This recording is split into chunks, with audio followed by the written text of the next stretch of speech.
Ladies and gentlemen, welcome to another episode of the Three Count Podcast brought to you by the Sportsmark Analyst. You got a two-man crew tonight because Paul is handling some family business, but we are here to give you our picks as well as Paul's for the 2021 Royal Rumble. I am the master of the sharpshooter, Benny Thurman III. I am joined by my cohort, somehow the number 30 entrant into the Men's Royal Rumble, Jaquan Turner. I wish. And we're about to go over what we hope is not a complete clusterfuck. I think we're way past that point. We just hope it. I think it's going to be a clusterfuck, but at the same time, you can hope for some bright spots, maybe, in what is probably going to be a completely abysmal show. So yeah. Yeah, well, let's start it off. I'm just not very hopeful right now. I don't think either one of us is, man. I'm just hoping to get my title delivered to me soon because we'll see. I should very much be champion right now. I'm just saying. We shall see. But I'm sitting here and I'm thinking to myself, last year we had clear-cut favorites on both sides. Even though you had the situation where neither of the actual favorites in the Rumble won, both of them were in the final two. This year, I don't remember who won the Rumble last year. Charlotte won the women's and Drew won the men's. Yeah, we but the favorites were Roman Reigns and Shayna Baszler. So yeah, I still think they got the women's one wrong. But we both think that. We both think that, but the men's one was actually a really great twist, but the women's one was just, yeah. Especially considering how everything went afterwards, but and how they've completely and utter they've destroyed their women's division in such a way. But of course, NXT just finds a way to somehow take what they have and elevate their women's division to a point where it's still the best women's division in professional wrestling at the moment. So, I mean, kudos to them, all while still giving you bits and pieces of women's tag team wrestling and elevating women's tag team wrestling to having their own tournament, even though the women's tag titles are paper titles at this point. But, I mean, yeah. I mean, there's a whole lot that can fix that. They just don't want to do it at the moment. There's one move that can fix it, and we would all be okay. There's one move that they can do to fix it.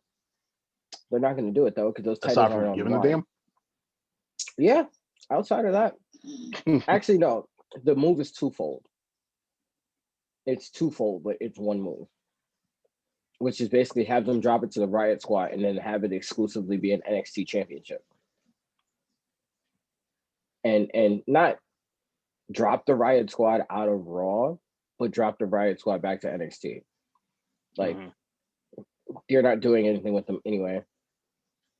They wouldn't do anything on SmackDown because you're not pushing that division. They have a whole Dusty Rose tournament going on right now. So might as well drop it to the Riot Squad because they're an actual tag team, and then have them go up against the tag teams that you have in NXT. And that will quite literally open up the entire division on the main roster, which is hilarious. Yep.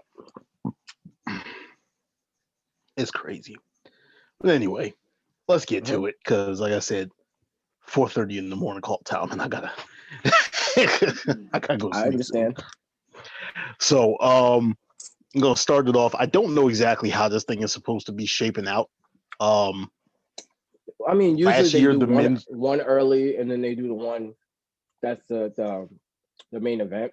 So yeah, I know. Last year, I don't know. Did it open? I don't remember the women's rumble opened or not, but I know the men's rumble closed. I think the women's rumble opened. Honestly, either way, we're gonna start with the women's rumble.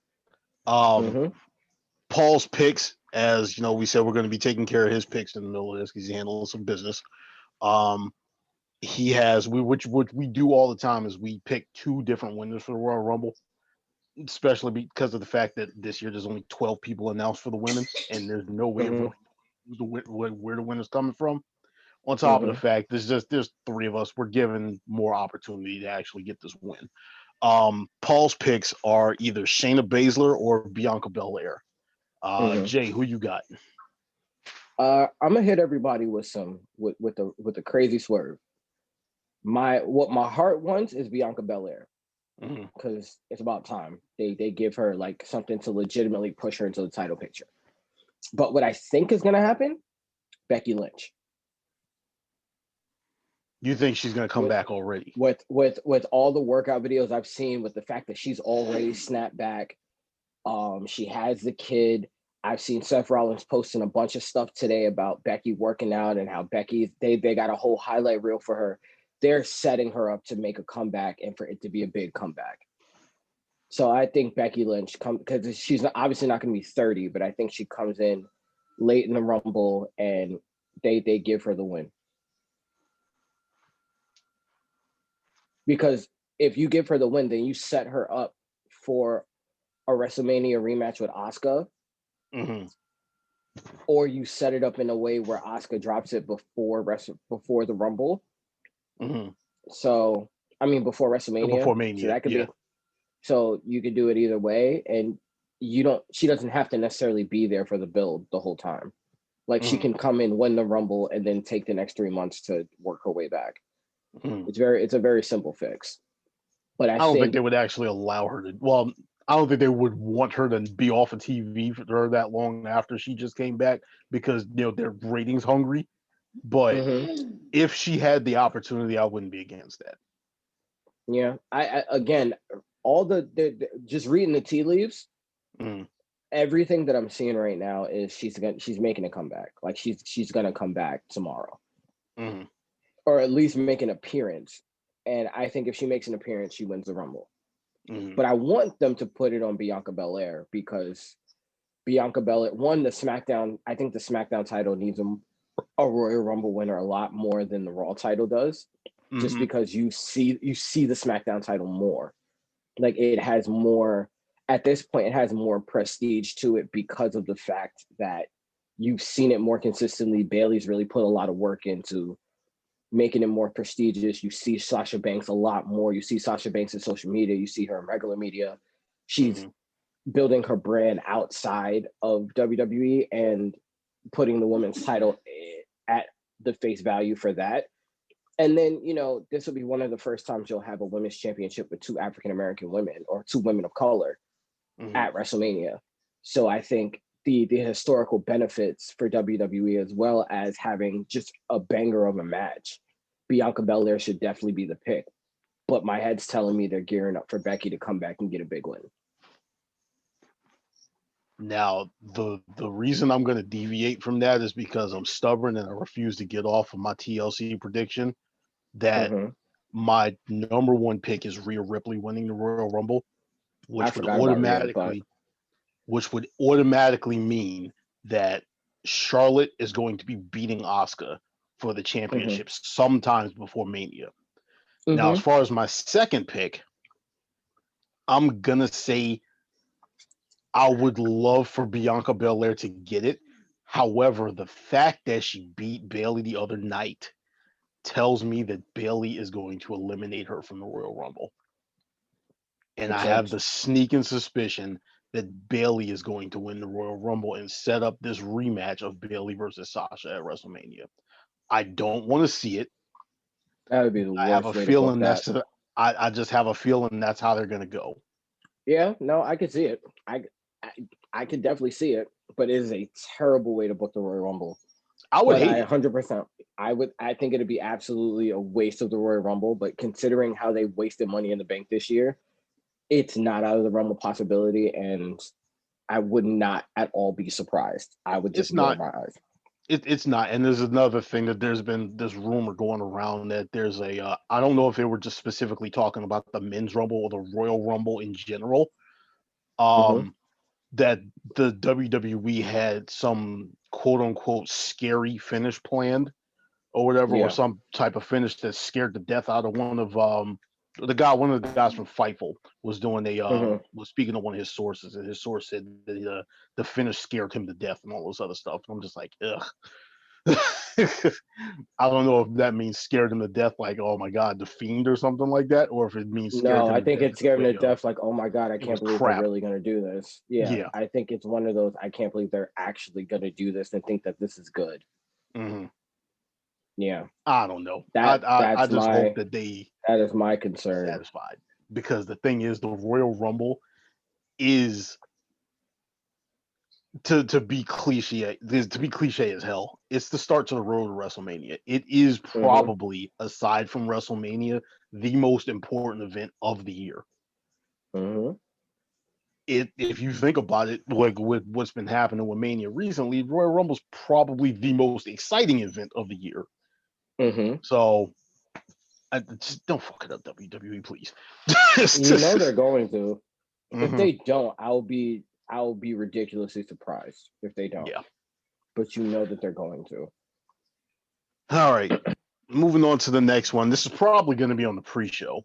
But and I don't know if this match has actually been confirmed or not, but I'm pretty sure that it's going to happen regardless, is the United States Championship between Lashley and Matt Riddle, because I'm not saying Riddle. Yeah. Paul has Matt Riddle winning. I don't know if he means he's winning by DQ or if he's actually winning the title. I don't know what the stipulations are. I don't know either. That one's tough only because it's like I know that Vince likes him enough to put the title on him. So that's not my concern.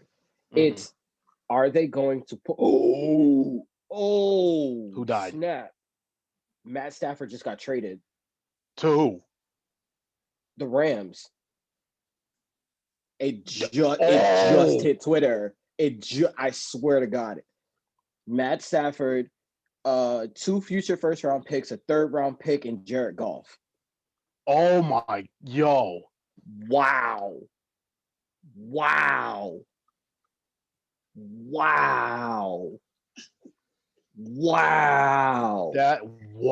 That is wow. Wow. Okay, we apologize to everybody that's watching, but yeah, I don't care. Wow. We're in the midst of that. That's kind of big. That's kind of big.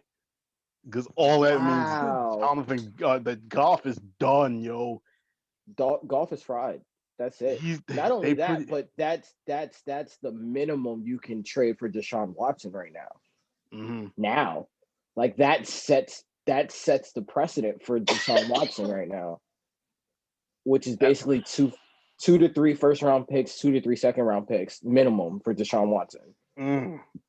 Holy, and that actually makes the Rams extremely interesting because now you have a veteran like Matt Stafford who is athletic for his play style and can really throw the ball, and you put him with a guy like Sean McVay. I want to That's see. interesting. I want to see exactly how this affects Robert Woods and Cooper Kupp. I want to watch the Rams next year. Like I actually want to watch the Rams next year. Wow. They talked about right before the Super Bowl, but I didn't think that was tonight. Like I thought we had another week before this went down. Wow. Okay. Good Lord. Wow. All right. Now that the NFL has completely screwed us up. Okay. It's gonna be that kind of weekend. Okay. Yeah. It's gonna be that kind of weekend. All right. So at this point, we might as well just throw these predictions to win and really go for it because there's no rules this weekend. It is what it is. Nothing makes sense this weekend. Hey man, if that's the case, we're gonna go with that Russell Talk Luke Owen prediction that Alexa Bliss wins the men's Royal Rumble. I'm with it. Okay. So yeah. Sorry. Might have to cut this out for Paul can use this for another podcast. Screw that. Leave it in. I have to just cut. In terms of the Riddle thing, like I was saying, it makes sense to put it on him now The problem is that just means that there's going to be a rematch at WrestleMania. And it's like, do you want Matt Riddle to be the guy that retains at WrestleMania and has that moment? Or do you want him to win big at WrestleMania and have that WrestleMania moment? How much do you like him? Is my thing, because I think it makes more sense for him to win now, and then you have the Hurt Business chase him. You have the rematch, so that, and you solidify Riddle as a threat, and then you move forward with Bobby Lashley moving on to a new program. I think that's how it should be booked. Now, do I think that's how it's going to be booked? No. Not at all. I think somehow there's a dirty finish somewhere, or they start to sow more seeds of dissent amongst the Hurt Business, which I think is extremely premature if they do it. Who you telling? Especially because they have almost all the titles, and they just won the tag titles, which should be noted is not even close to being defended on the show, which is ridiculous to me. The tag titles have come. Yeah, I don't even know who the other champions are on SmackDown, honestly. No Ziggler and somebody. They beat the Street Profits not too long ago. Yeah, hot garbage, hot sizzling garbage. Anyway, but yeah, I'm because of the way this weekend's going, I'm gonna take a flyer and say that Riddle does win. I just don't think it's going to be a clean situation. So I think Riddle wins the match. Whether he wins the title or not, I mean, if we're giving bonus points for that, I don't think he wins the title. I think he wins, but he doesn't win the title. Not now. I think they save it for WrestleMania because they want to crown stars or new stars in front of a crowd. And because they couldn't get a crowd at Royal Rumble, I think they're going to save the big title changes for WrestleMania. Now, in my opinion, this all boils down to somebody that's completely unrelated to this entire situation, and you can blame Adam Blampier for this. The Royal Rumble rolls around. Lashley is in the ring. The buzzer goes off, and Lesnar comes out. The only way I see Bobby Lashley losing the title is if that exact scenario plays out. That being said, Riddle's been getting little pot shots and stuff off on Lashley. He hasn't been winning, but he's been doing enough to, kind of sort of piss him off. I'm gonna say Lashley wins, but I don't think it's gonna be like straight up clean. I think Lashley's gonna end up having to either use the Hurt Business or use some type of an outside object to put Riddle down. And then, like I said, he's going to retain that way, which could basically continue the feud. But like I said, I don't know. This junk is crazy. This one is tough because they've done it. They've done what they always do. They've kind of booked themselves into a corner in a lot of ways. Because again, they tease Riddle. But because Riddle's by himself, and because there's like the offshoots of feuds, and it's not like the feud isn't necessarily 100% clear, and they have Riddle being this comic relief goofy guy, I don't really know how they feel about him. It seems like all roads point to him getting the US title, which I actually agree with. But it's hard to say when they're going to put it on him. The day weed is officially legalized. Which isn't too far off from the stuff I'm hearing. But I mean, I don't know. Like that's the difficult part, is that I really just don't know. I don't know if they're gonna put it on him now or they're gonna wait till Mania. Yeah, my only thing about this, I don't think that they would take it off him without the Lesnar feud being there. On top of the fact that if they take that belt off of Lashley, I believe that you're going to basically fast track the split of the Hurt Business, and I don't want to see that yet.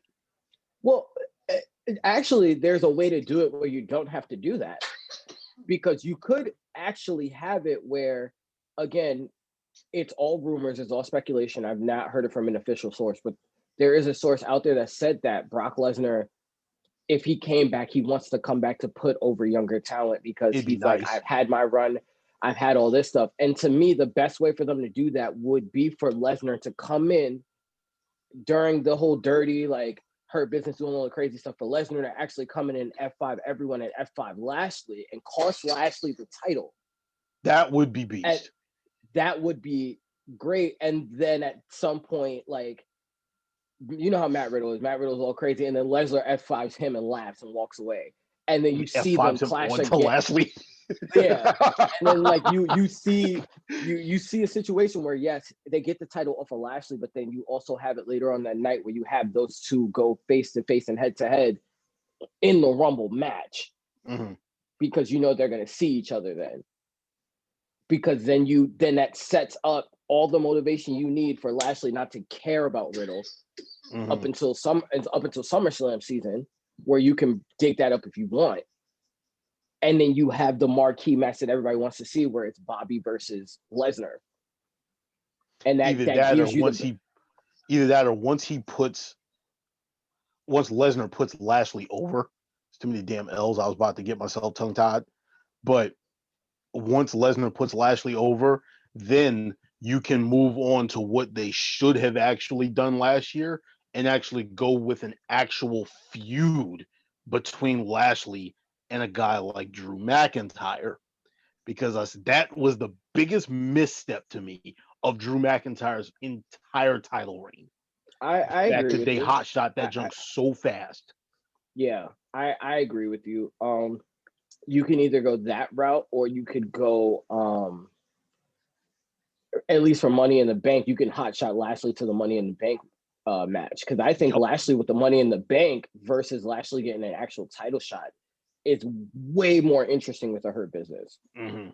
Because I think you get a situation where if Lashley drops the title, now you have him for Elimination Chamber, Money in the Bank, and SummerSlam. Mm-hmm. So, now you have him where you're building towards him going after Drew. You don't have to immediately have him go after Drew. Mm-hmm. And that, to me, makes again, it puts Lashley in a situation where he looks like a legitimate threat again, but it also pulls him out of the mid-card completely, and it pulls the Hurt Business in a way out of the mid-card completely. And what I would add to that is, if they go the route of having him in one of those pods for the Elimination Chamber, just basically saying, like, if your winner for the Royal Rumble actually goes on and goes for the Universal title, that means Raw would get the Elimination Chamber match. Mm-hmm. I would go the route that they went, I believe, with Nia, where they had everybody pin her in order to eliminate her but keep her strong. I don't want any one person pinning Lashley. No, not at that juncture. Okay, If you're going to be building him to McIntyre, I don't want a single person. Here's my caveat to that, because I believe if you're gonna do that, that one person that could pin him would be Keith Lee, because Keith Lee's that wild card where the two of them are basically the same person. Yeah. So again, it's a wild card thing where you can realistically have them eliminate each other. Mm-hmm. So you have to, like, I can't say for certain that, you got to keep Lashley so monstrous that no one can pin him, because Keith Lee is very much in play for the Raw, for the World Heavyweight Championship. So, I mean, those two guys can essentially eliminate each other, and then you have to round out the rest of that picture, because you need more than those three guys. I mean, you have The Miz, maybe you add Morrison, I'm not sure, because of what they just did with Big E. So I don't really know where where WWE wants to place them, per se. If they actually treated Morrison more than a comedy, I would be like, you know what, 100%. It's just that right now, because he's the comedy sidekick to The Miz, who isn't entertaining at the moment, I'm just like, I think too, you have to understand they have to have a spot guy for Elimination Chamber, and they. I'm just talking about in the title picture. I'm not even talking about. That's what I'm saying. if you're gonna have a spot guy for the Elimination Chamber, you have to put somebody in the title picture, and they're not gonna put in Ricochet. That's the only other spot guy you have right now. Mm-hmm. And they're not gonna let Keith Lee flip for some reason, so you can't count on him to be a spot guy. Sheamus is going in. Sheamus is going in too. That's another guy. He's not a spot guy. He's not a spot guy. I'm just thinking of pod fillers. Yeah, and that's the problem with that title picture is the only other people there are Sheamus, maybe AJ Styles. AJ Styles, depending on what happens in the Rumble, because everybody's starting to have these opinions about AJ winning the Rumble and going after Balor. That would be very interesting. It would, but I don't think WWE is going to do it because of the fact that everybody's looking at that because of the Bullet Club thing. Yeah. And then you end up thinking like, okay, well, if you're portraying this Bullet Club thing, the rest of the entire Bullet Club is over in AEW. And and you can't rebuild, just randomly rebuild the Bullet Club. Mm-hmm. On top of the fact that the optics of the entire situation is going to be, hey, look, you guys are doing the Bullet Club because these other guys are doing the Bullet Club. So look at look at y'all, you guys. I don't know how WWE is going to actually handle all that. Yeah, like that's tough. But as weird as the situation is on Raw, it's kind of looking like, okay, we have a situation where Elimination Chamber is going to get really, really interesting just because of the fact that you have so many different people in your Miz, your Keith Lee, your Sheamus, your potentially AJ Styles, and just a couple other people that you could throw in there for filler spots to actually say like, this is actually going to be a really good chamber. Well, that's the thing. I don't know who the filler guys are because do you throw Goldberg in there? Hell no. Goldberg only has 2 matches a year. They're not gonna put him in there. The second match is gonna be a WrestleMania. Like I don't.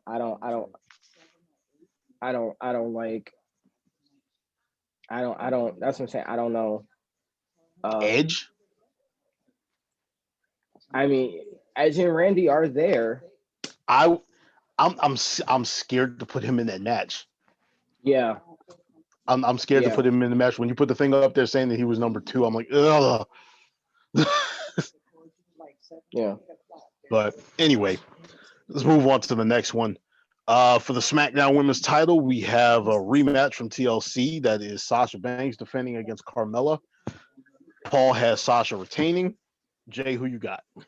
Sasha retaining. It doesn't make any sense for a title change right now. I think the feud is more between her and Reginald than it is her and Carmella.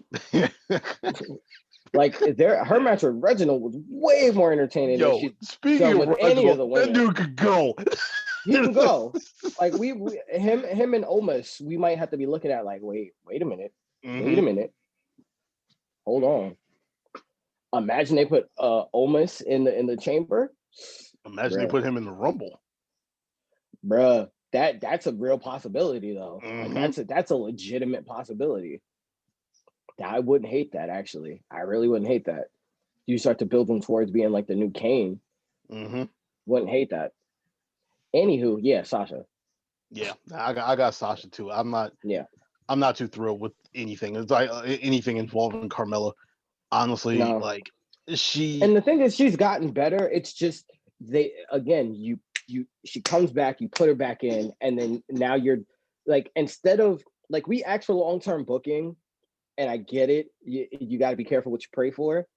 But when they hot shot people like, oh, they're just coming back, title picture. Right to the table. Yeah.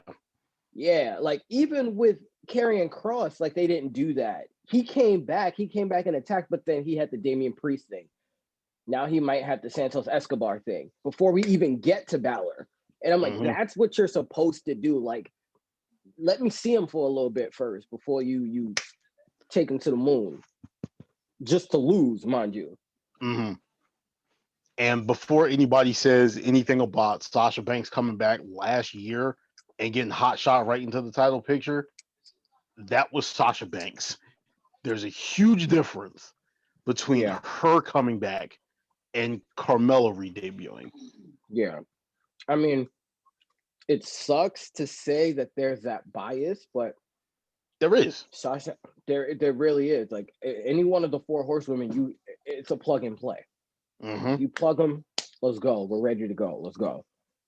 Any other woman, you gotta kind of rebuild them. Like the only other person that you don't have to do that with is Ronda Rousey, who, though I've heard nothing, is always going to be is she gonna come back? Is she not gonna come back? Type thing. No, I've heard something. I had a feeling there had to be some murmurs at this point. And I know I've heard something. She was training with somebody. I don't forgot who it was, but she was training with somebody. I believe she's training with Lance Storm.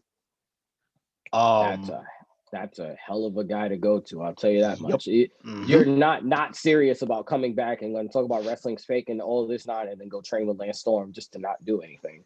Mm-hmm. Right after the whole GameStop thing happened with Robin Hood or whatever, the betting odds came out for the Royal Rumble winner, and I believe Ronda Rousey was second. And she tweeted about it, saying this was the best way to get money outside of GameStop, which she knew nothing about. And then like I said, the fact is that her contract with WWE actually runs out right after WrestleMania. So why not? If something is going to happen, why not? But that with her, the thing about her is she doesn't have to return right this second. She can basically she can walk back in whenever she wants to, and get the reaction that they're looking for. On top of the fact that they control all the reactions, so any reaction is what they're going to get. They're looking for at this point, But like I said, we all agree on that one. I don't see anything happening with that SmackDown Women's title, and if it does, it's going right back to Sasha Banks. Next up on the list, we have the Women's Tag Team Championships, which would be Asuka. That's actually going to be on the line. It's Asuka and Charlotte versus Nia Jax and Shayna Baszler. This is the one reason why I think that the Women's Rumble is closing it. I'm just not sure because this match has to happen. Unless it happens on the pre-show, which it ain't happening. This has pre-show. This has pre-show written all over it. Here's the thing, though, because the thing is, if Charlotte's on the pre-show, that means you have to watch the pre-show, and if they somehow drop the titles because Asuka and Charlotte can't get along, that feeds right into the Rumble. It does. And let me give you Paul's picture, but he has them retaining. So he has Asuka and Charlotte. What I would love to happen is for WWE to remember exactly how continuity works and remember what the Mandible Claw does. Or the lore that they've built around the Mandible Claw recently is that it changes people. Guess who was in the Mandible Claw Monday? Asuka. Oh, I didn't watch Monday. Asuka? Ooh. Oh, so you think they're going to bring back her New Japan gimmick? I doubt they're going to do that. But if anything, Asuka's become so much more playful on the main roster when she was just this, not psycho killer, but she was a psychological killer back in NXT. If they go that route, I would be all for it. And then I would be a little more interested in your Asuka versus Charlotte going forward. That's a built-in feud right there. Or the other way that you can go, Asuka is traumatized by the fact that she went up against Fiend Bliss again on Monday, and she's a little messed up, and they end up losing the titles because of the fact that Asuka's not right, and Charlotte gets pissed off. Because this Lacey Evans thing got to end sometime soon. I'm tired. I was going to say there's also that feud that plays into it as well.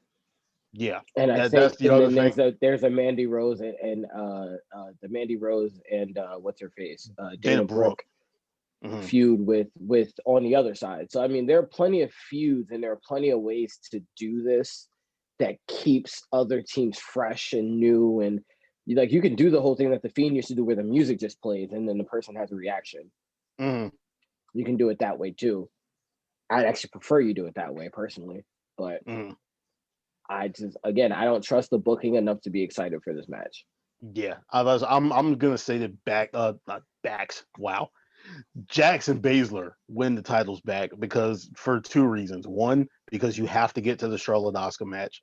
And two, because of the fact that Asuka and Charlotte, even though they're the tag team champions, they are not portrayed as the tag team champions whatsoever. They're just walking around with belts. The two of them aren't involved with each other at all. Charlotte's out there getting beat down by Nia Jax and Shayna Baszler. What ends up happening? Mandy Rose and Dana Brooke come out to help her. Yeah. Asuka's over here getting destroyed by Alexa Bliss. What happens? No one comes out. Randy Orton comes out. I was about to say Randy Orton came out. So, like I said, there's no reason for them to be champions anymore. If there was a worse pairing to win the titles than Jackson Baszler, this is it. As good as they look on paper, in actual portrayal, they're terrible. It is terrible. This is the point, and I'm like I said, and I honestly think they just gave them those belts to one, put it on Charlotte's resume, and two, to have it as that's Charlotte's return. She had to come back, she had to win, so they put the belts on her, and then they just treated them like they were non-existent up until now when they can give them back to Jackson Baszler without pinning Charlotte. They're gonna pin Asuka like she's been pinned the last couple of weeks. And then we're just going to move on. Like I said, we're going to move on to Asuka versus Charlotte after Charlotte is done with Lacey Evans. And then Jackson Baszler can go do whatever they're going to do with the tag team titles and feud with whoever. Yeah. Unfortunately, again, the best thing you can do for these titles, I think you're right, is to put it back on Baszler and Jax, and then have them lose it at Backlash or Elimination Chamber or whatever the next couple of pay-per-views are before Mania, and then you set up a situation where you have a multi-person match for the Raw Women's title, because I don't think doing a one-on-one match with the way the feuds are set up right now works. It doesn't work. There isn't enough buzz. There isn't enough hype. Like, if there was ever a time to pull out the ladder match from your WrestleMania archives, that annual ladder match, this is the time to pull that ladder match out. Like, you need a pull for that women's title, and you need a way to take it off of Asuka clean without damaging Asuka. And I think a ladder match is the best way to do that. At this point, I really don't think they care. And unfortunately, I agree with you, but I agree with you, but I mean, I don't know, man. If you're ever gonna right the ship, WrestleMania would be the time to hit a hard reset and put it on somebody that you can build around, like you can build something with. Doesn't necessarily have to be your big four or Asuka, but you have someone that you can build something with. Like, at this point, and I'm gonna sound crazy, I wouldn't hate it if they put it on Lacey Evans. I would. With the I think with the Ric Flair thing, it at least makes her interesting. And the fact that she claps back so much online, and this would give her so much heat as a heel.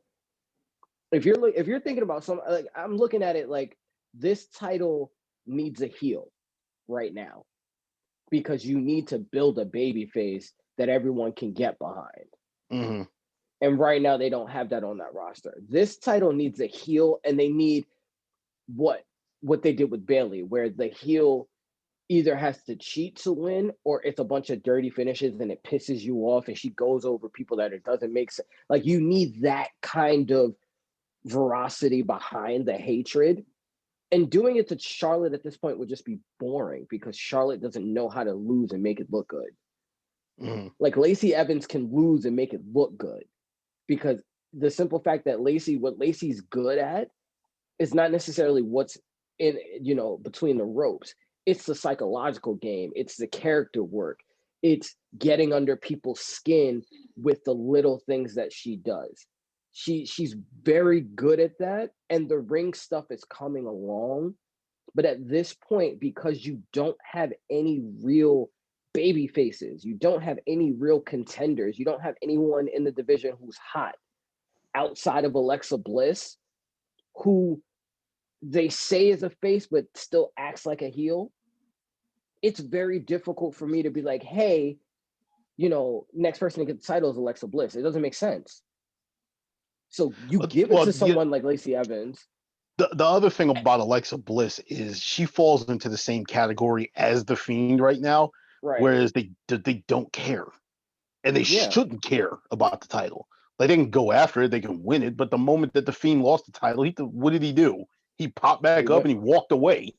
All right, whatever.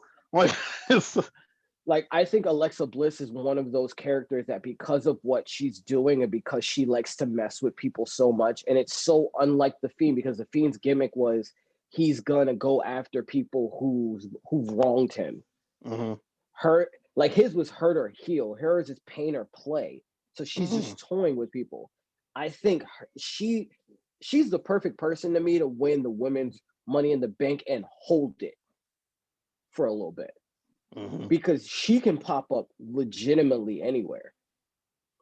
And then that gives you that kind of momentum where it's like, you don't know who's going to win the title next, and you don't know if she's going to come. Because then at that point, then you can really build out the women's division, and you can give someone like Nikki Cross a real shot because of that built-in story. You can give someone like Lacey Evans, who's, she's all this, she's all that, but then as soon as Alexa Bliss shows up, she's terrified. That's another one. Jesus Christ, where the hell is Nikki Cross? She's doing a lot of her work on social media. I'll put it that way. Like, you're seeing her a lot on social media talking about how she has no momentum, how she's not getting pushed, how she's underappreciated. And I think they're slowly putting her on the fast track to that descent back into crazy Nikki. Because she's done so much great character work over the last year or so, that now you take everything that you've learned and everything that you've done and all the momentum that you've had and all the ring work that you've done, and you incorporate it back with what made you likable. And now you have something. Because you can have it's the same thing with Big E. Like, he's taking a little bit of that 5 count, but he's not getting rid of the New Day Big E all the way. It's kind of a hybrid where he's liable to snap at any point, and he's liable to spit in your face and slap you in the face, but I'll still dap you up and I'll still laugh at you. That's kind of, it looks like that's where they're going with Nikki, if they do anything with her whatsoever. You know what kills me about that? It's the exact same thing that I brought up about Asuka. They had Alexa Bliss and Nikki Cross together.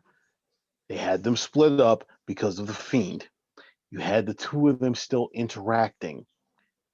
Why not have Alexa Bliss mandible claw Nikki to turn her back to that? I think didn't she mandible claw Nikki at some point anyway? I know she's Sister Abigail, but I don't think she mandible clawed her though. Or why not even have Nikki? I just don't. Why not even have Nikki show up and say, "Change me"? Like, I need to get back to that, and almost beg for her, and look for the Fiend, and beg for the Fiend to help her, and it causes friction between her and Alexa Bliss. And you have it go that way, because then you have crazy Nikki against crazy Alexa. And then you can really do something with those two extremely dark characters and have them go really, like, super dark. Because imagine, now that you've seen, like, Alexa Bliss throw fireballs and all that other stuff, imagine Nikki with a half burnt face. Imagine like a House of Horrors with a crazy Nikki Cross and Alexa Bliss. Like, you can do a lot with two dark characters if you book them right. But it's a matter of, are they going to care to book them? And that's the unfortunate reality of it. Is I forgot where I read it at, but it somebody came out and said that, like, Vince McMahon is upset. I think it was Wrestle Talk saying that, like, creative is the worst it's ever been.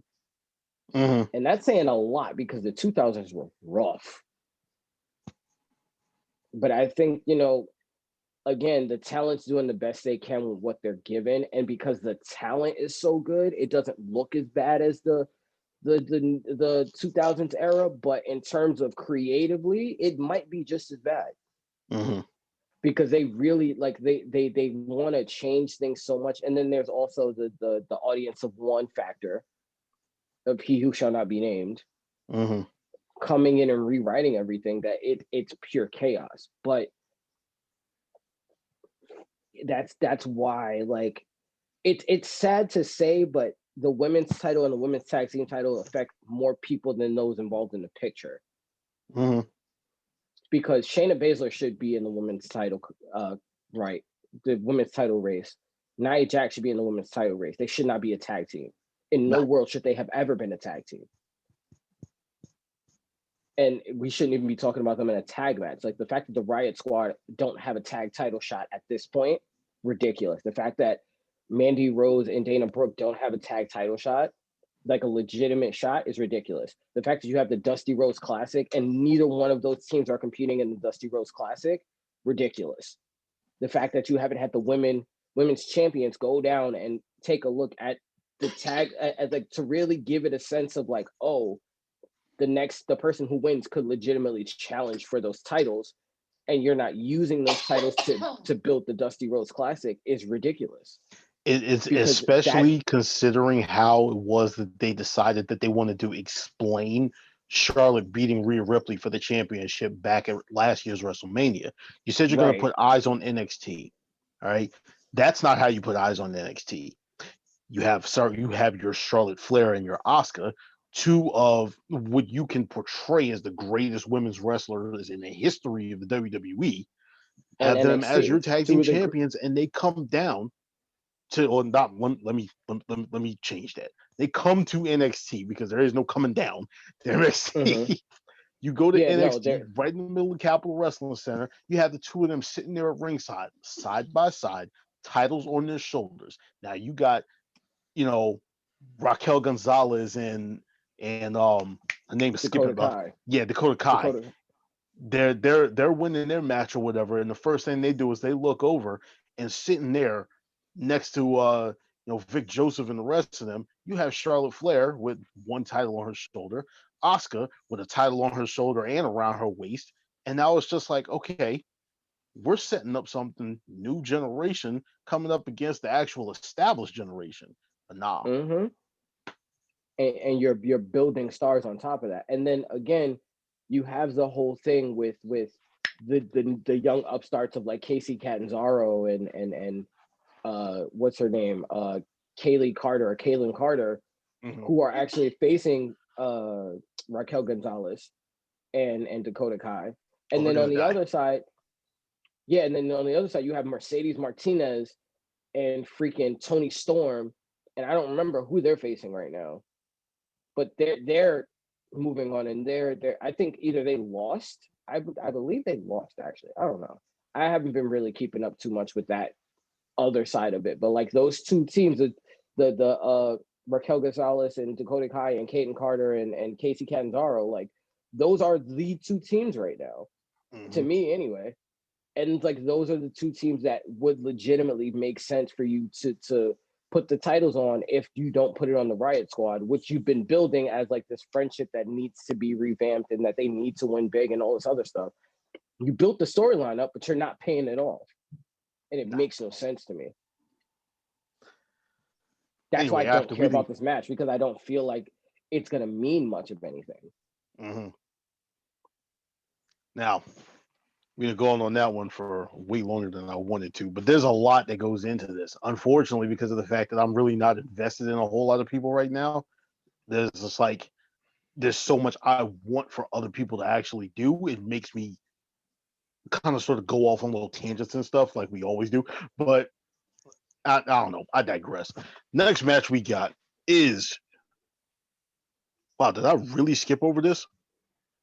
The WWE Championship.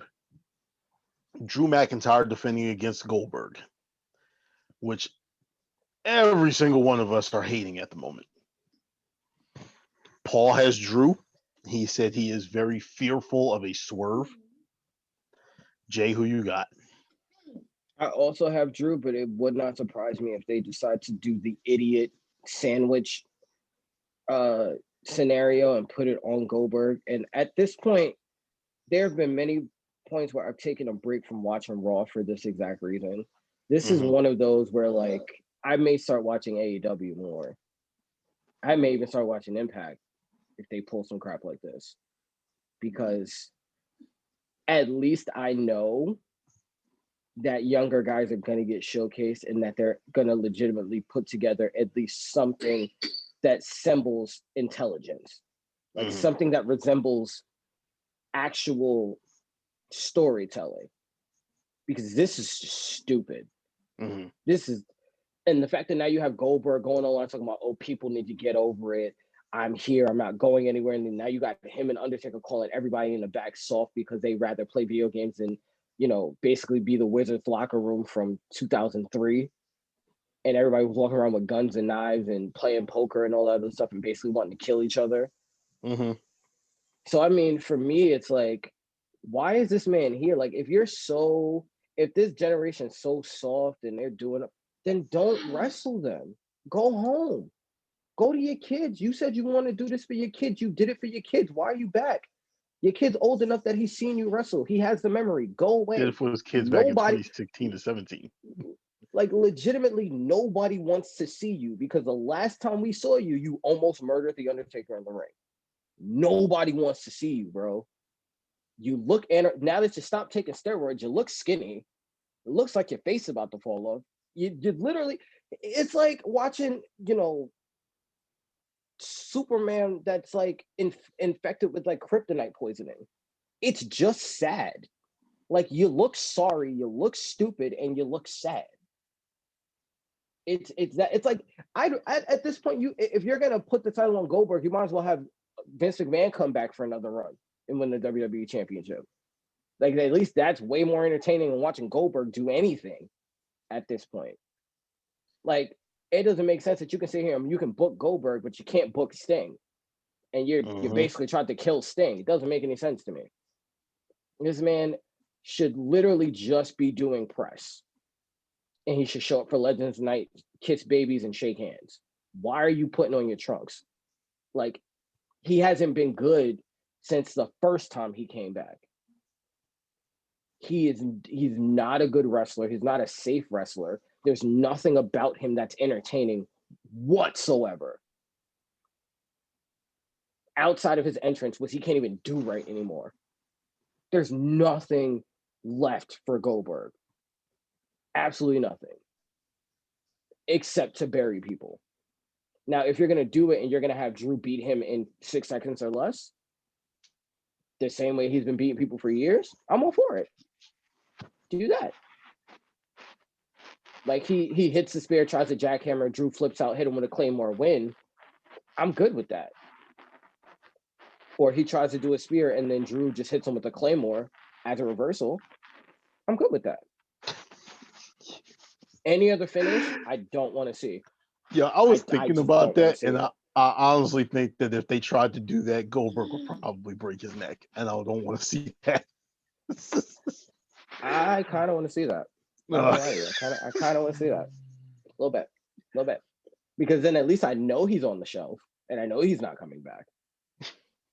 Like, that's where I'm at with him right now. Like, that's literally where I'm at with him, where it's like, I hope I see you get injured so that I know you will stay away. Because that seems to be the only thing that will keep you away. Because there's zero reason. The only match I would have ever wanted to see him come back for is if he would have come back to fight Riddle. Other than that, not interested in seeing Goldberg at all. And the crazy part about it is Riddle pretty much said he would take an ass whooping from him. He just won't do it. Yeah. Just no reason to.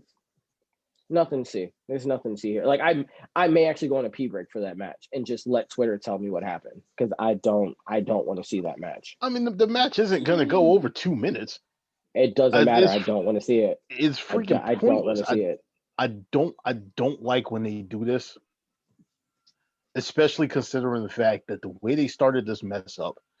I understand they were on a time crunch. Was on a botch.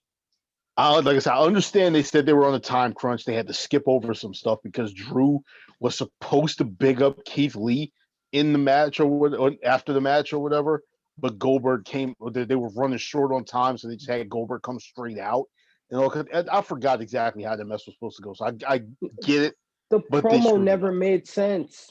No, it didn't. The promo didn't make sense because it sounded like he was going after Randy Orton, who was actually going after the Legends. But again, it is what it is. I would rather watch that match. I am scared. I'm scared for this reason. I said it earlier that I am invested as far as main roster in very few people. One of those very few people is Drew McIntyre.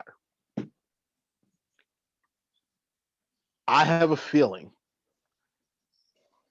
that just because of the fact that you can set up spear versus spear, you have the option of him winning this match and Edge winning the Royal Rumble, or him losing this match, going into the Royal Rumble, winning the Royal Rumble, and going to face Roman Reigns.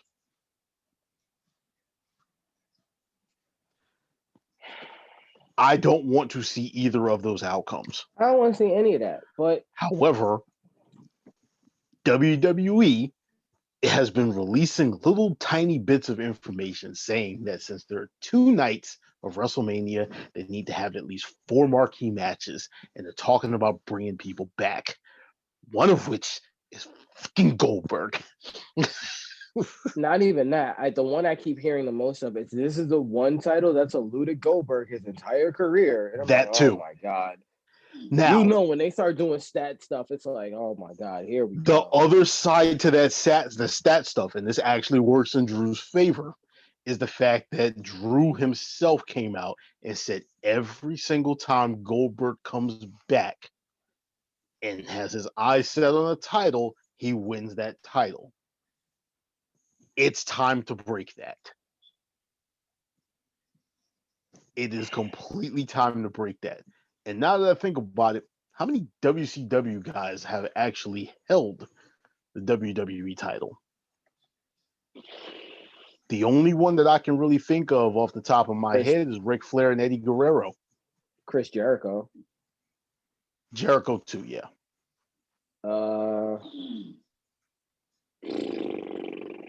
Technically Triple H, but I think Triple H is more WWF than anything. Yeah, no. I mean, if you're gonna go for that, then you could say Undertaker too, but yeah, that's not like legitimate WCW guys, like the guys that were Monday Night Wars WCW guys. Mm-hmm. I mean, didn't Razor have it at one point, but it was before he left for WCW. Nah, he never won the world title. Never had it. Diesel didn't. I know Diesel had a run, but I don't think that was. That was before he left. That was before he left. Yeah, no, Hogan doesn't count because Hogan was before. Yeah. Same thing with Savage. Same thing with Warrior never won WCW title, but yeah, it's rare that Vince will allow a WCW guy to hold the WWE championship. And as much as Drew had his own journey, Drew is very much a WWE talent, like very much so. So I don't think that Vince would do his own talent like that. But the way this old man has been moving, I don't know, man. Like I don't know. Now, again, one of the reasons why I'm into McIntyre as the champion, or I'm into McIntyre, period, is because of the fact that Drew McIntyre really, for whatever reason, just seems more. He seems to have way more of a championship pedigree than anybody else that I've seen recently.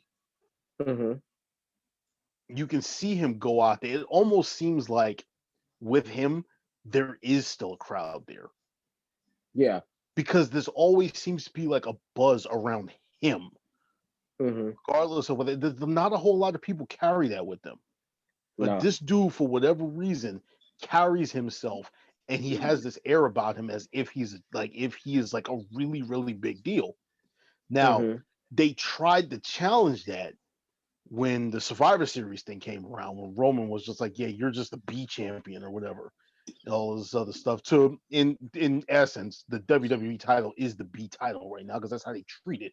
But in they that never. match, Drew never felt like a he does not feel champion. like less than champion. It's funny because Roman almost feels like a secondary champion to me, because it feels like you're putting the title on Roman to make the title better, if that makes sense. And it's like, well, they're still trying to build out Roman's whole character thing. And I'm just souring on Roman's character because to me, it's just boring. Because they're kind of trying to do the whole mob boss thing. We're gonna get on that in a second. You're taking too long to pay off a lot of what you're doing. So now I'm just bored. Mm-hmm. Like, I don't watch SmackDown because it's like, I don't care about you and Kevin Owens. I love Kevin Owens. It's just the stuff they keep doing with him bores me to tears. And it's not him. It's just what they're doing with him, or what him and Paul Heyman are doing is just boring. Mm-hmm. It's just me. I'm not sports entertained at all. And I think it started when he turned on Jay and was like, oh, you're going to understand. You're going to do this. That's what killed it for me. Like, I was with it up until you had Jay beat up the guy, and then you hit Jay and was like, oh, he had to learn his place. I'm like, see, man, that type of stuff, just that kills it for me. Mm-hmm.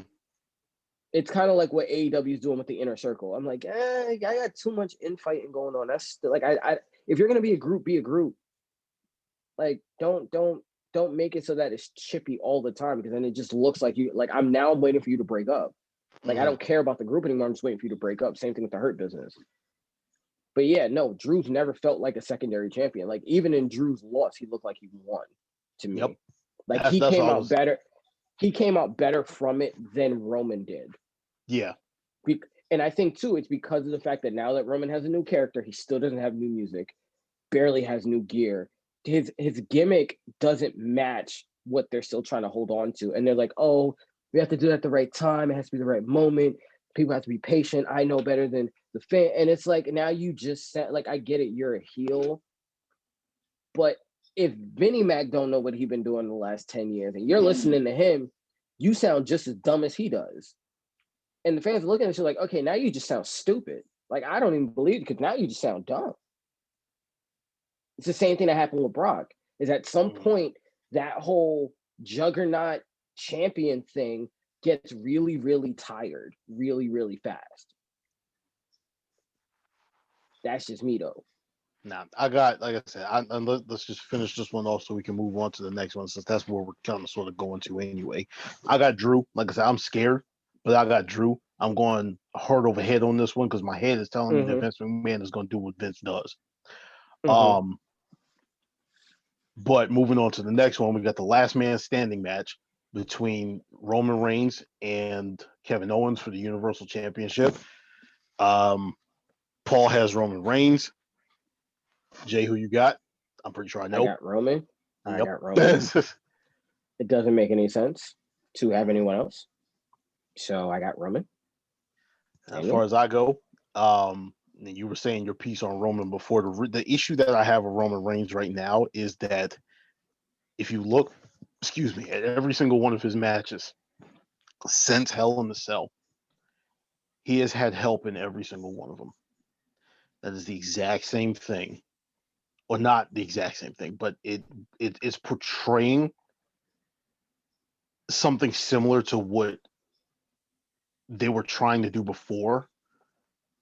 Whereas when they were trying to make him the face of the company, they were trying to make him a sympathetic baby face over making him, a dominant baby face. Somebody that would go out there and actually wreck shop and actually look like he was dominant, which was one of the reasons why people started to hate him, aside from the Daniel Bryan thing. In this case, it's just like you're basically telling me that Roman Reigns, your supposed face of the company, your most dominant heel, your mob boss, can't get the job done without help. And that is one of the reasons why the people that I said I was invested in does not include Roman Reigns. I like the character. I like the potential of the character, But the mere fact that he has to keep relying on the fact that Jey Uso was coming out to help him out and back him up is, it's driving me nuts. What just happened? No, I saw a tweet and I thought I saw something. It's a false alarm. Never mind. Continue. Yeah.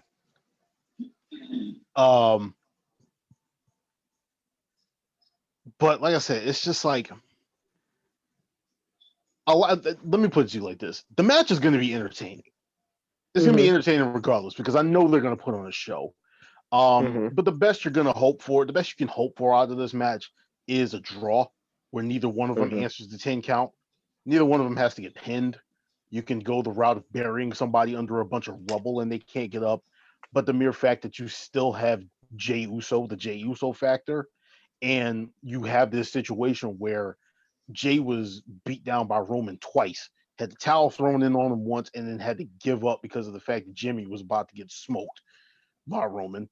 It puts you in a situation where you're expecting Jey to eventually turn around and get his revenge for it, but he's not been doing that. He's been sitting up there being like 100% full go on, yeah, I accept you as my boss because you're my bigger cousin. Like, just shut up. I hate this whole thing. And again, what should have happened is they should have had him be like, all right, cool, I lost, but now you got the whole main event Uso thing and blah, blah, blah, and then had him go after the Intercontinental title, have Big E, have it be a situation where Big E wins the title, they have a short little feud after that, and then he comes back to Roman saying, you know what, I think I need you more than I realized, so I accept you as my tribal chief. And have him do it willingly. Don't have it be I'm gonna be the tough little cousin and I'm gonna keep fighting. That killed the whole push that you gave to him, all the luster you had for him died when you had Roman completely punk him out. It completely died. There was no reason you had to do that. You could have very much had him still be in play for the Intercontinental title, even now, and you could have had him still be a crony. And that's the thing. You don't necessarily have to have Roman be this begrudging, mean, spiteful, you have to fall in line type dude. I'm gonna smack you up if you. That type of heel, never, like, that's like how Jinder Mahal was. No one ever buys that. No one buys into that. Whereas if you have him be like this ruthless killer, where people will just fall in line because they're like, nah, I don't even want to mess with him like that. Kind of what Apollo Crews hinted at doing. And I think Apollo Crews is what's gonna have Roman win the match, by the way. I think they're gonna bring out Apollo Crews as, the next guy that's gonna join whatever that is. I don't even know what the name of that is, whatever that is, until Jimmy is cleared to come back.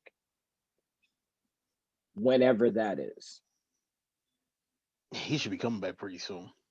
He should be, but again, having 3 cronies instead of 2 makes more sense. But again, I feel like once he comes back, he's gonna start talking to his brother, and they're gonna end up doing something where they're gonna branch off and do their own thing at some point. Well, or they're gonna have the brothers fight each other. They're gonna have them fight They're gonna have him fight each other at some point.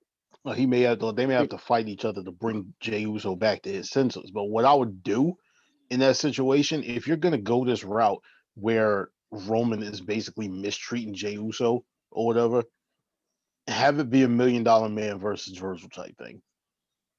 Yeah. Where you have to have somebody break free of the oppression. But that would basically force them into having Roman have some type of comeuppance, and that's not happening anytime soon. No. So again, the way they booked him was absolutely terrible. And by killing Jey Uso and making him have to basically be humbled, you took whatever momentum and storytelling you could have had and you threw it out the window. So, I mean, That's why I'm not that invested into Roman Reigns anymore, because it's like now, and I know that this was coming from Roman. Like, I know that this is Roman and this is Paul. This isn't Vince. So that makes me not interested that much more. Where it's like, no, okay, this is stupid. Like, this is you guys think that you know better than everybody else. Fine, cool. Talent taking control of their narrative. I get it, but I'm just letting you know from the outside. From the outside, it's stupid. It's love the character, love most of what you've done, but that little thing, that crucial part, is what made everything stupid. Just made it stupid. Like, I don't know how else to put it. Just made it stupid. Sorry. And it's why I can't buy. It's why I can't. I just can't buy in. Like, I don't care. Like, this is one of the first pay-per-views in a while where I can say I don't care about either world title, because unless they do it perfectly, anything that they do as a misstep is going to be stupid. And then it plays very much into the Men's Royal Rumble, which is why I'm not looking forward to the Men's Royal Rumble at all, because I feel like I have this sickening feeling they're going to do something that is going to bury 90% of the talent. And it's like, here we go again. And then WrestleMania season is going to be trash, because they're probably, hopefully, and then on top of that, they got this deal coming up with where they're moving everything to Peacock. So you're losing WWE Network too? You think you're not going to lose a bunch of fans because of that? Okay. All right. That's where I'm at with it. I don't know. That's a whole nother topic for a whole other podcast. I know, but it's almost like it's a waterfall effect. It's like, once the dam breaks, all she wrote.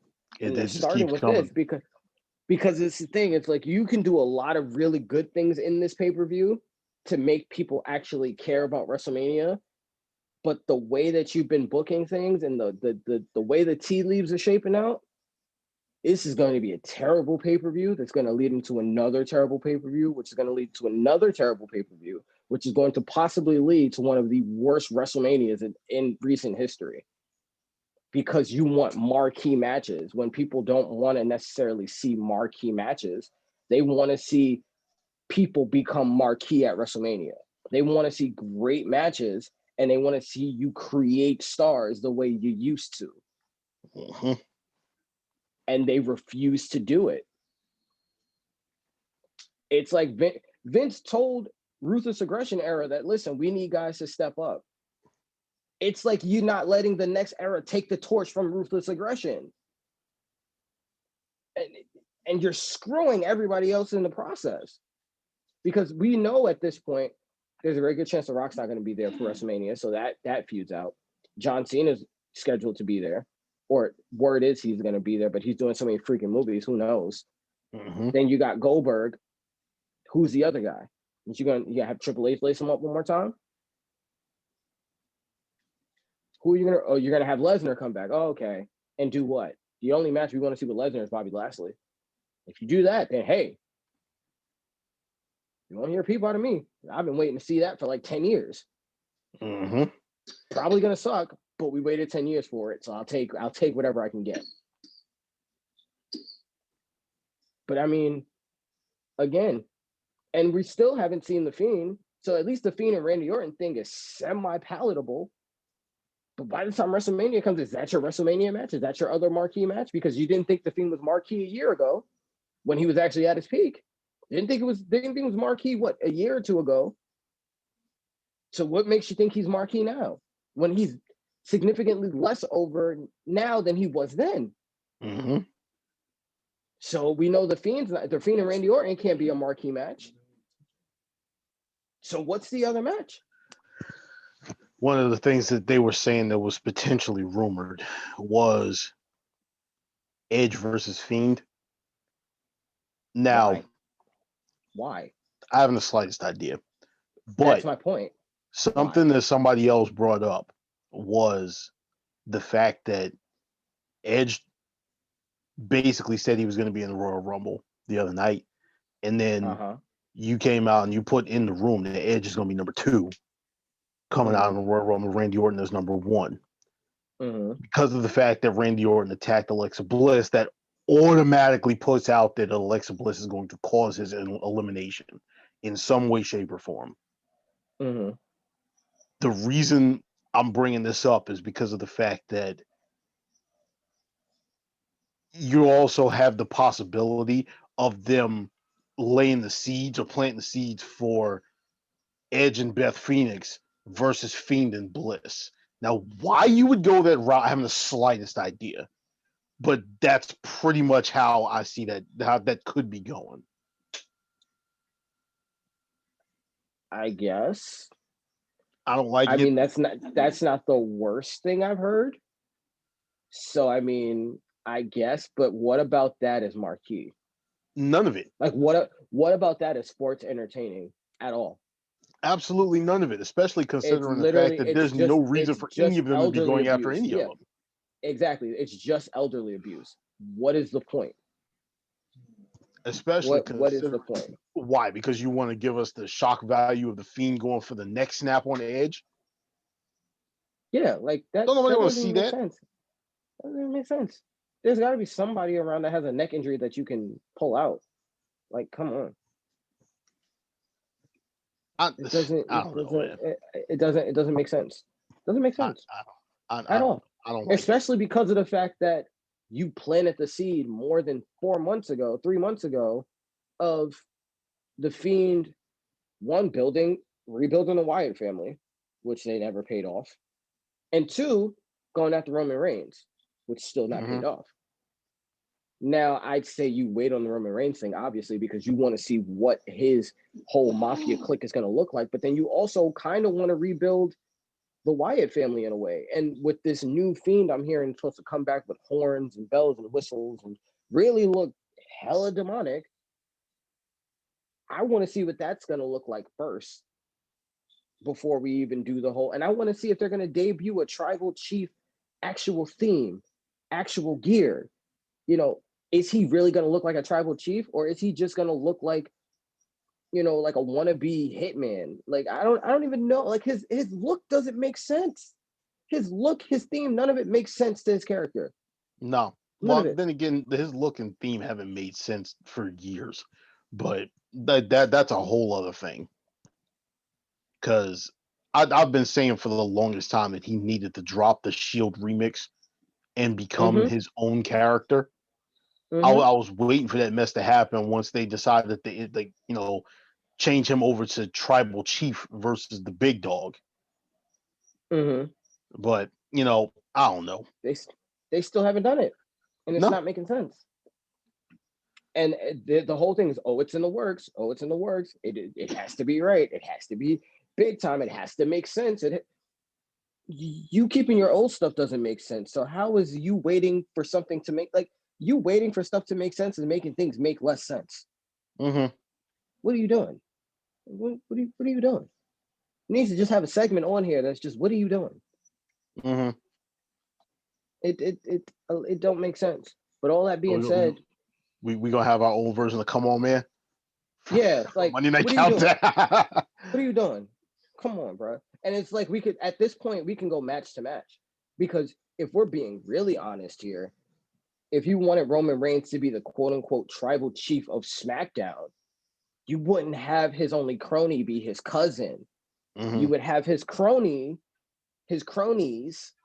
be underappreciated wrestlers that would fall in line, and have the guys who've actually been on TV like, I don't need you, I don't need this, I don't need that, a la bigger dudes like, I don't know, Mojo Rawley.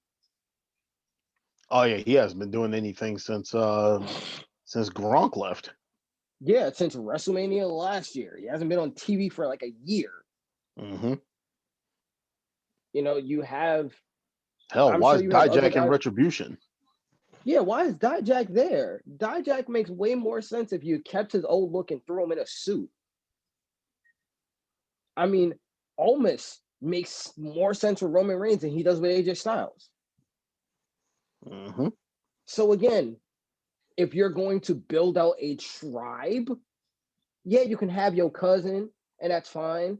But if your only person is your cousin, that doesn't make any sense. No.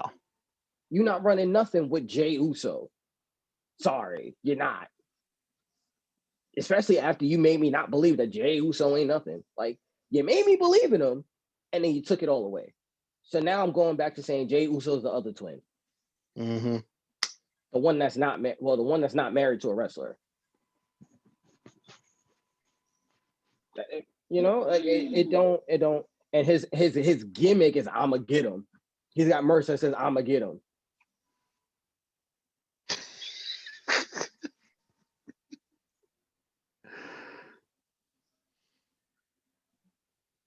Come on, bro. Really?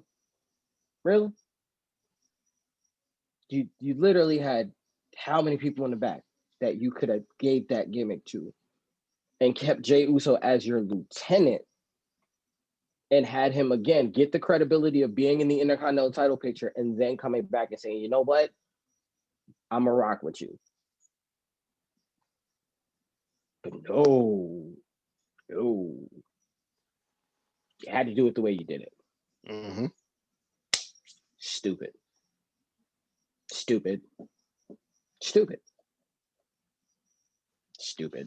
freaking hilarious. Oh, Stupid. just to go back real quick though, and I mean go back. You remember when we were doing our Hell in the Cell predictions, and I predicted that Roman Reigns would be trying to force Jey Uso to say "I quit," and he would blurt out "I quit," and the ref would be like, "Huh? Wait, no, you said you quit. That means you lost." You know, he actually said "I quit" during the match, and nobody caught it. Anyway, so yeah, Jey Uso is actually the Universal Champion. We just, they just never crowned him. Anyway, we got one more to do. It's Royal Rumble time. It's time for the men's Royal Rumble. This is gonna hurt me so much. We have, just like we did with the women's Rumble, we each have 2 picks. Paul has selected his picks to be Big E and AJ Styles. Jay, who you got? This one is tough because it's tough because there's no clear-cut winner right now. It's not even that. It's tough because both shows would benefit from not winning the Royal Rumble. Both shows would benefit so much more from having the winner be selected through Elimination Chamber. Yeah. So the only person that in my brain makes sense, Daniel Bryan. Mm-hmm. That's going to be my pick. It's Daniel Bryan. That's my head pick. My heart pick, I really want it to be Keith Lee because I feel like with the type of up and down year he's already had, he needs a big one. Like he needs a really, really big one to kind of jumpstart that because he hasn't done bad. But because they have him wrestling more like a big man, it's taken a lot of his luster away. Mm-hmm. Where now he's just another big man. And it's like, he's so good to be underutilized and put into a box that way. So like, you need him to really have a great showing. Plus, he got shafted last year with that whole Brock Lesnar storyline. Mm-hmm. He got absolutely shafted from having a really good outing in Royal Rumble. So I really hope that it's Keith Lee. And the only reason why I'm not picking Big E is I think Big E's way more of a SummerSlam opponent right now because he just won the Intercontinental title, and I want him to have a healthy run with the Intercontinental title, and he can't do that if they crown him Royal Rumble winner. Yeah, because that pretty much doesn't means make he sense. Immediately has to lose the belt. Yeah, and he has to lose the belt to somebody like Apollo Crews, which is like, or it's like somebody like Sami Zayn. Yeah, and that just goes that puts it back into a weird cycle, and I just don't like it. Like I don't like how that works. Mm-hmm. And I think again he needs a healthy run with the Intercontinental title, much the way the Miz had a healthy run, not as long as the Miz, but a healthy, multiple opponent filled run to show how dominant he is. And then he needs one big antagonist. Because Sami Zayn's not. I don't know who that person is on SmackDown, personally. I really don't know. Again, for me, it would have been Jey Uso because of their tag team history. It would have been Jey Uso.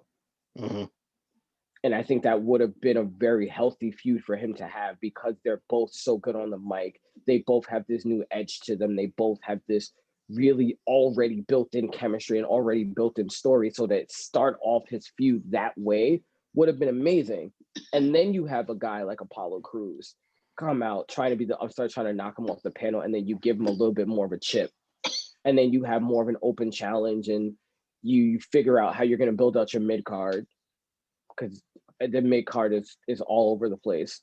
You bring back some people, you move some people from NXT, you do whatever. Like Damian Priest would be great too, but it depends on how you want to build them. Whether you want to, put him in, have him lose, and then like you have him feud with a guy like Baron Corbin, stuff like that, and then you put the belt on a guy like Baron Corbin by SummerSlam. That's just a guy that I think would probably be really good as an Intercontinental Champion because of the whole King gimmick. And then you have Big E ready, set, go for a title shot at SummerSlam via, say, Money in the Bank or something like that. I got somebody for him to feud with, but that's actually going to spoil my Royal Rumble pick, so I'm not going to say it yet. But I'm going to go with Daniel Bryan or Keith Lee. Now, as far as my picks go, I love the idea of AJ winning and going to face Finn Balor. That is not my pick. I love the idea of Daniel Bryan finally winning the Royal Rumble, challenging Roman Reigns at WrestleMania, because that's another thing that they were bringing up. That's the one thing he pretty much hasn't done in the WWE. He hasn't won the Royal Rumble. He hasn't been Universal Champion either. That's not my pick. My picks are first Keith Lee, just because of the fact that I am dying for him to pounce somebody over the top rope. Please let it be Ali. Or like a belly to belly, like fly over the top rope. Like that would be sick. No, not even that. I just need Ali to be running wild in the Royal Rumble because Retribution is helping him out or whatever. And I need Keith Lee to just come out of nowhere and just body him like he did Adam Cole. Oh, and just like earth him like over the yeah, that would be funny. That'd be funny as hell. My just other because pick, you can put the audio of Jazz getting thrown out of Will's house over it and just like that'd be the best thing ever. Yeah. My other pick, because that sets up the rematch between Keith Lee and Drew McIntyre. I would love it. I would love it on the big stage, and at that point, I honestly wouldn't care who wins. That's the match that I would just want to see happen. I wouldn't even need either one of them to be heel. I just need the two of them to just have a big, at the risk of stealing the New Day's line, slapping meat match. That's all we want. And not have any outside interference. Just a good, clean just fight. A good, clean match. Yep. No Sheamus involved, none of it. Just a handshake after it, all of it. My other pick, you may hate this, but I see it happening just because of the fact that no one is talking about this dude coming back, winning this Royal Rumble. Seth Rollins. I forgot about Seth Rollins. You know what? Truth be told, I don't even hate that. I actually kind of like that. My problem is who does he come back as?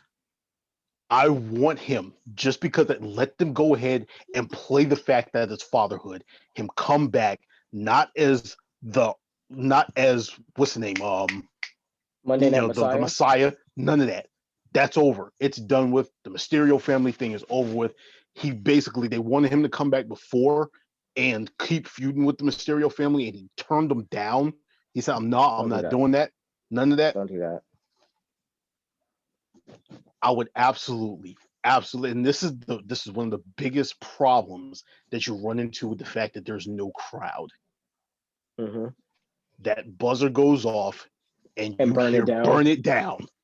Yeah, the world would explode. As much bad, as much bad vibes as he was giving off during his little Twitter beef with everybody in the middle of 2019. He would be the guy to get the biggest pop of the night. He would.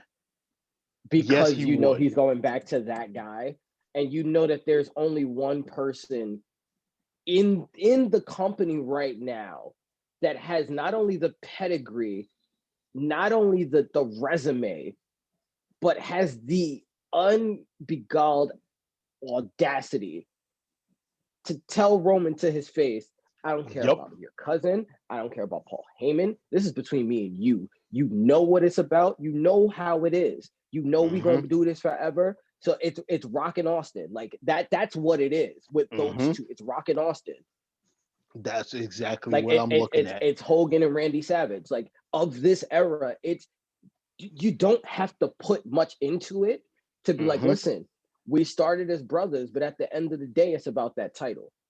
You can sit up here and you can bully everybody else you want. And Seth is so good on the mic that he can almost do heelish things and say heelish things and still sound like a face. And now Roman is actually good on the mic, along with Paul Heyman, to make it so that,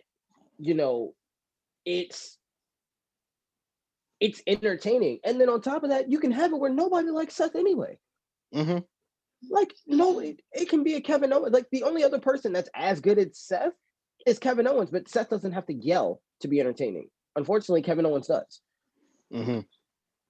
But especially after a feud with Kevin Owens, the Seth Rollins thing makes sense. It is the one feud where I'm looking at like, okay, no, this fits perfectly. And it's the one guy that you can look at and say, you know what? They might take the title off Roman. Like, they might do it. Goddamn. Like, shit. That's one of those you can't call. And if that Becky Lynch thing kind of sort of happens during the Rumble, I mean, which Becky Lynch thing? Her coming back and winning. Oh, so I mean, again, that even sets it up even more because then, as much as they hated doing the power couple thing, that's kind of interwoven in. Like the parents came back and they took over. They took their rightful place in a lot of ways. And then again, you have Seth Rollins as you keep saying you're the man, you keep saying you're the guy, but I'm actually the guy. Like, I've been the guy. I'm always going to be the guy. You're always going to be second best to me. As much as Roman portrays himself as the man, Seth Rollins coming back, he has ammo for days to use against Roman. So, I mean, and that'll be one hell of a build. And his moveset fits along with whatever Roman's doing. The skill sets fit well. They both know how to sell for each other. They're probably the only two guys that you can put them in a random match and they'll have a good match outside of Dean or Jon Moxley, which, that would be so sick, but it would never happen. It's for them two to be feuding at WrestleMania, and then you have Jon Moxley come down the crowd the same way he did for AEW and literally put them both through the thing, raise the AEW championship and give Triple H a suck it and leave. That'd be amazing. Like that, if that's how you book Mania, I would lose my. Like you do the whole invasion in reverse, that'd be amazing.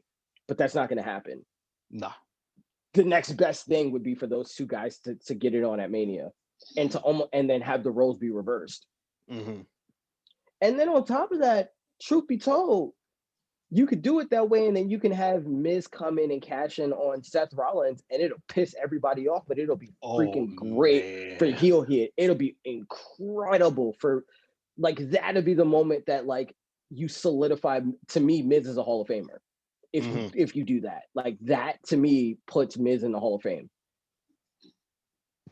because everyone would hate it so much.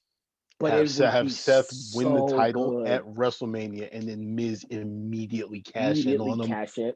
Oh, God, like oh my God, that's a WrestleMania moment. That right there would be the only excuse that I would give to have Miz having that Money in the Bank back. Not to mention, it's the ultimate comeuppance for what happened when Roman Reigns won 31. The title. Yep. It is the best way to pay that off years later. Good like Lord. That would be amazing booking, but because it is so good, we know you know what the biggest issue is right now between about what we're saying is the fact that when it doesn't happen, both of us are going to be extremely pissed off. Yeah. Like there is nothing in the universe that says that that's going to happen. But if you guys want to go back and you really want to look at all our past stuff, I'm saying you can date back about 3 years, and you can't say we didn't tell you so, because it's people watching. The evidence is there. People are watching. At least 30 to 35% of what's happened so far. People are watching. So I mean, somebody's saying something. So maybe we just putting that into the universe and be like, you know what? If you're gonna book this and you're gonna do this is how you definitely should do it. This is how you should do it. Were you saying before? Were you speaking out into the universe that Matthew Stafford got traded today? I actually was talking to my brother about it this morning. See, I kid you not. Like, we had a conversation while watching the Senior Bowl, and actually on the podcast for watching the Senior Bowl, we were talking about what would happen with Matthew Stafford and how that would affect the draft and how things could get moved around for the draft and all that other stuff. That was actually a conversation that happened. So I'm telling you, there's no actual T in this thing, and it's messing up because it's green and you can't really see it. But I'm sipping my tea. I'm just saying, somebody out, I don't know who's out there listening, but somebody out there listening, and if you're listening to me, hear me when I say this. If you want any sort of ratings update, or you want to get ratings better, you have Seth Rollins come back and win that Royal Rumble, because that wasn't even on my mind. But you have Seth Rollins come back and win that Royal Rumble, and you give Raw the Elimination Chamber because they have the heavyweights to pull it off. And you book it that way, and then you book Asuka in a ladder match to lose the title so that she doesn't actually have to lose the title, and you can give Rhea Ripley that moment, or Bianca Belair, or whoever you want to that moment. Man, your WrestleMania is going to be a success. Yep. And then you can bring back all the old people, because the sucking of the old wrestlers will be offset by the amazing pops and the amazing stories that will be told by the younger guys. You know, it'd be awesome. It's not going to happen. If they just don't have any old guys, if they just didn't have any old guys, period. That'd be great. That'd be phenomenal. Give me a Firefly Funhouse match between The Fiend and Goldberg. That would actually be pretty freaking incredible. Because then we can actually see if Goldberg's any good as on the mic, instead of just this whole "you're next." Well, and it's like, not. Wait, but my whole thing is, didn't he tell the last match that he had? I think Brock. He told Brock that he's last. Yeah. So no. It wasn't even that. He said that back in 2016, before the Survivor Series match. This is literally it's like the end of the Doctor Strange movie, where he just put it in a time loop, and Dormammu's just sitting up there like, "What the fuck's going on? What are you doing?" Like, this is how I feel with Goldberg. Like, bro, what are you doing? The CD skipping. When you say, what it is. Yeah, like this feels like WandaVision. This is literally the equivalent to me watching WandaVision, where I'm looking at like, what the is going on? Why does this keep happening? It's like, stop messing with me, bro. This doesn't make sense. It is absolutely insane. Like I said, I would love to see that right there. But that would be. I didn't even think about that. I didn't even think about it. I'm glad you brought it up, because I didn't even think about Seth Rollins personally. But yes, actually, I'm not going to change my picks. But if I had a secret pick where I'm okay losing our championship to a pick, that's the pick I want to lose it to. I am so 100% with it. It's funny because Edge's odds of winning have gone up tremendously ever since he announced he was in the Rumble. But I don't know how I'm just waiting for his neck to mess up at this point. Like, I'm not wishing that it happens, but it's like you're putting him in at 2, and 1 and 2 usually last a good hour. Mm-hmm. So that's a lot of stress to put on a dude that's 46, 40. Like, he's not Tom Brady. He has no protection. He has no way to make this thing easier. Like, he has to actually wrestle a lot of these guys and stay in there for an hour after only wrestling 3 matches in the last 10 years. Mm-hmm. Why would you do that? I don't know. Well, you said the wrestlers are crazy, man. Wrestlers are nuts. I get that, but Beth, come on, bro, get your man's. Like, stop that. No, stop that. I mean, don't get me wrong. I'm happy he's in the Royal Rumble. It's not about being in the Royal Rumble. It's about being number 2, and we know the implications of 1 and 2 lasting minimum 30 minutes. Mm-hmm. So I mean, that is, it's not to say all right, Edge doesn't have the stamina to actually last that long. It's just the chaotic nature of a battle royal like that.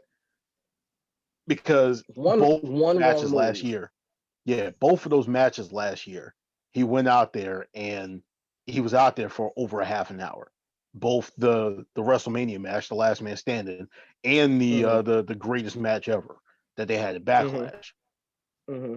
Both of those matches were stupid long, but it's the idea that something could happen in this match that you have to, synapses got to be firing off all over the place because you got 10 other people that you could be in the ring at any given time.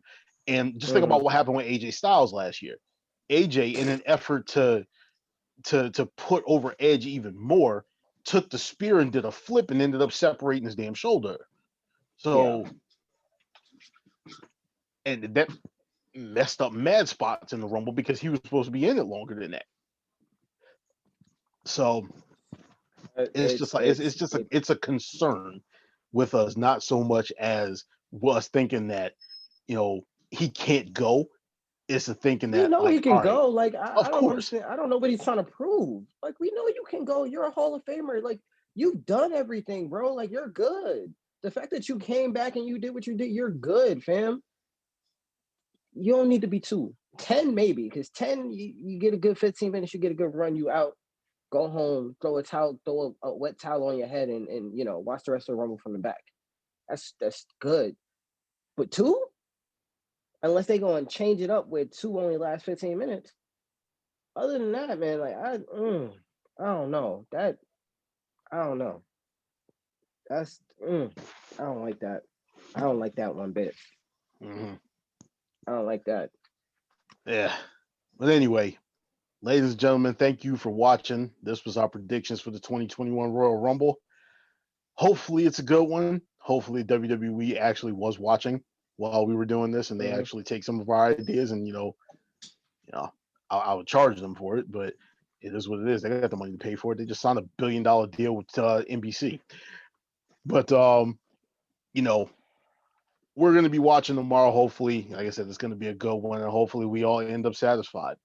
But that's a 3 count for myself, for Jaquan, for a missing third wheel, Paul. Not third wheel, but our third guy, Paul. It's a free bird rule, guy. Come on now. Hey, wait, listen. Or we can sit up there and put it out there like he's the third man in the NWO. There you go. But like I said, thank you again for watching. This is myself, Jaquan, Paul, not with us. Peace out. Y'all have yourselves a good night and enjoy the Royal Rumble. Yes, sir.